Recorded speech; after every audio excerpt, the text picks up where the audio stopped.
यदि पार्टी के लोग मेरी इन सब बातों पर सही से अमल कर लेते हैं तो फिर इस बार अपनी पार्टी के हाथों में यहाँ सत्ता जरूर आ जाएगी। इसके अलावा जहाँ तक अपनी पार्टी के लिए अकेले चुनाव लड़ने का सवाल है, आप लोग ध्यान से सुने मेरी बात। इसके अलावा जहाँ तक अपनी पार्टी के लिए अकेले चुनाव लड़ने का सवाल है तो इसके बारे में भी यहाँ मैं अपनी पार्टी के अब तक के रहे अनुभवों को ध्यान में रखकर ये बताना जरूरी समझती हूँ कि देश के अन्य प्रदेशों की तरह खासकर यहाँ यूपी में जब भी हमारी पार्टी ने विधानसभा का आम चुनाव गठबंधन करके लड़ा है तो तब फिर हमारी पार्टी को कोई विशेष लाभ नहीं हुआ है, क्योंकि हमारी पार्टी का जो वोट है, हमारी पार्टी का वोट तो गठबंधन वाली पार्टी को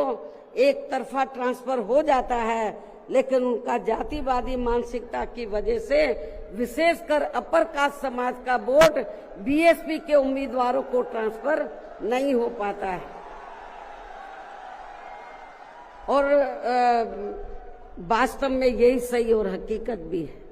जिससे फिर हमारी पार्टी के उम्मीदवार भी बहुत कम जीत पाते हैं तथा पार्टी का वोट प्रतिशत भी काफी कम हो जाता है। इसके साथ ही गठबंधन की सरकार बनने पर अपनी पार्टी के नेतृत्व में बनी ये सरकार समय से पहले ही गिर जाती है। जब हम गठबंधन करके चाहे चुनाव लड़ें, वोट प्रतिशत भी कम होता है, सरकार बनाए तो समय से पहले ही गिर जाती है। जैसे सन 1993 में बीएसपी ने सपा से गठबंधन करके यहाँ यूपी में विधानसभा का आम चुनाव लड़ा था तो पार्टी केवल 67 सीटें ही जीत पाई थी। उसके बाद फिर 1996 में पार्टी ने कांग्रेस पार्टी से गठबंधन करके यहाँ विधानसभा का आम चुनाव लड़ा था तो तब फिर पार्टी केवल 67 सीटें ही जीत पाई थी। पहले भी 67, उसके बाद में भी 67। और जब सन 2002 में पार्टी ने यूपी विधानसभा का आम चुनाव अकेले लड़ा था तो तब पार्टी लगभग 100 सीटें जीत गई थी सन 2002 में, जिसमें पार्टी के 2 जीते हुए आजाद उम्मीदवार भी शामिल हैं,